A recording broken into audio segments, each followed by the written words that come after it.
Olá, bora mergulhar num dos assuntos mais quentes do momento, a inteligência artificial. E se a meta é usar esse conhecimento para se dar bem nos estudos, pode ter certeza que essa análise aqui é o seu ponto de partida ideal. Para quem está nessa jornada de preparação para concursos, para provas que podem mudar uma vida, a gente sabe que cada detalhe faz a diferença.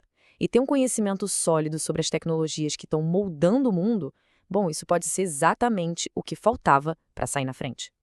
E é exatamente aí que a gente entra.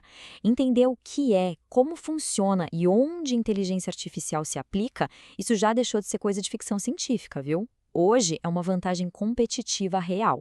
Então, vamos ao que interessa. Ok, vamos começar pelo básico, mas de um jeito bem direto ao ponto. O que exatamente a gente quer dizer quando fala em inteligência artificial? A primeira coisa que a gente precisa sacar é que IA não é uma ferramenta só, mas sim um campo de estudo gigantesco. Pensa nela como uma grande área do conhecimento que busca ensinar os computadores a fazerem coisas que, para nós, são super intuitivas. Agora, o mais interessante nesse slide é como ele deixa essa ideia bem concreta.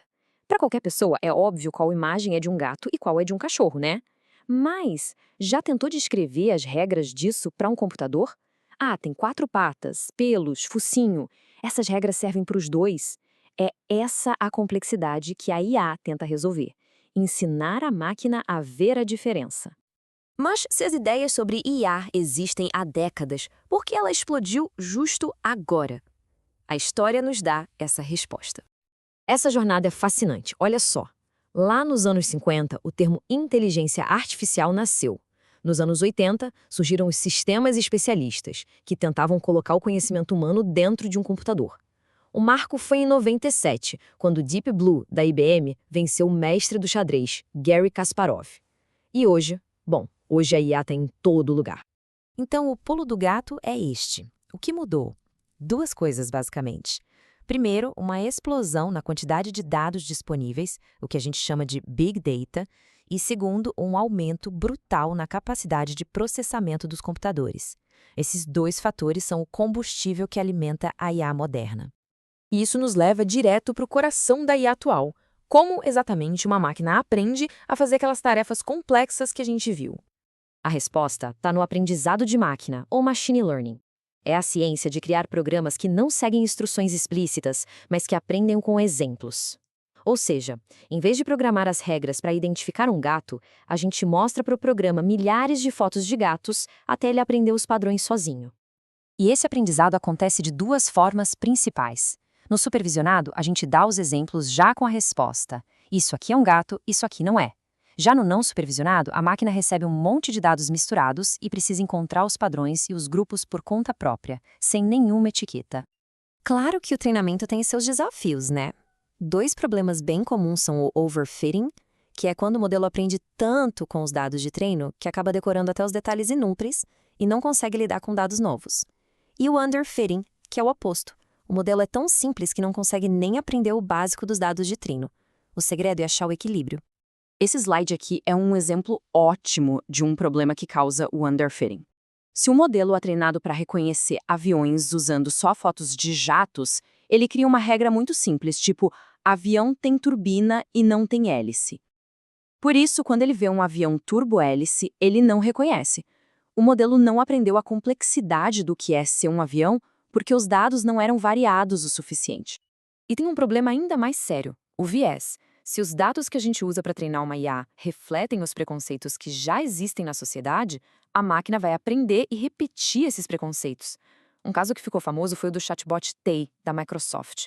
Em menos de 24 horas, ele aprendeu a fazer comentários super ofensivos com base no que lia na internet. Isso mostra como a qualidade dos dados de treino é absolutamente crucial. Agora que a gente já entendeu como a máquina aprende, vamos dar uma olhada nas habilidades incríveis que surgem desse processo todo. Uma das técnicas mais poderosas por trás de tudo são as redes neurais. Elas tentam imitar a estrutura do nosso cérebro, com neurônios artificiais que se conectam em várias camadas. Quando a gente usa muitas, mas muitas camadas para resolver problemas bem complexos, aí chamamos de deep learning, ou aprendizagem profunda. Depois, temos a habilidade de entender a nossa língua. O processamento de linguagem natural, ou PLN, É o que permite que a gente converse com assistentes virtuais ou use chatbots. É a área da IA que constrói a ponte entre a linguagem humana e a linguagem da máquina.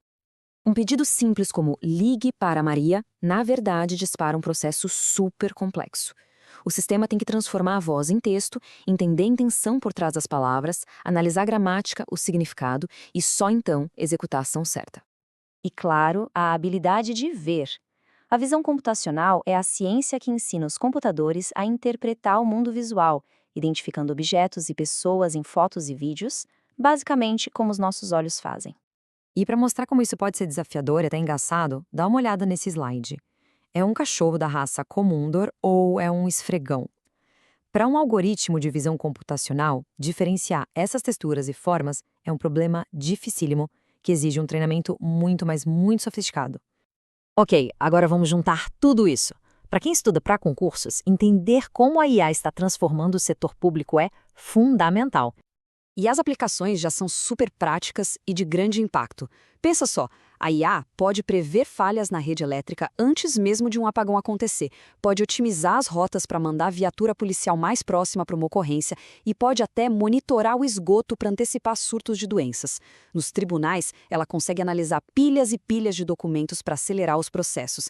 Em todos esses casos, o potencial para ter um serviço público mais eficiente é enorme. Isso deixa a gente com uma pergunta para o futuro. Qual será o próximo serviço público a ser transformado pela capacidade da IA de enxergar padrões que nós, humanos, nem conseguimos perceber? Refletir sobre isso é, no fundo, refletir sobre o futuro da própria administração pública. E aí, se este guia sobre a inteligência artificial ajudou a clarear suas ideias, compartilhe com quem também está nessa jornada de estudos. E, claro, não se esqueça de assinar o canal para não perder as próximas análises. Até a próxima!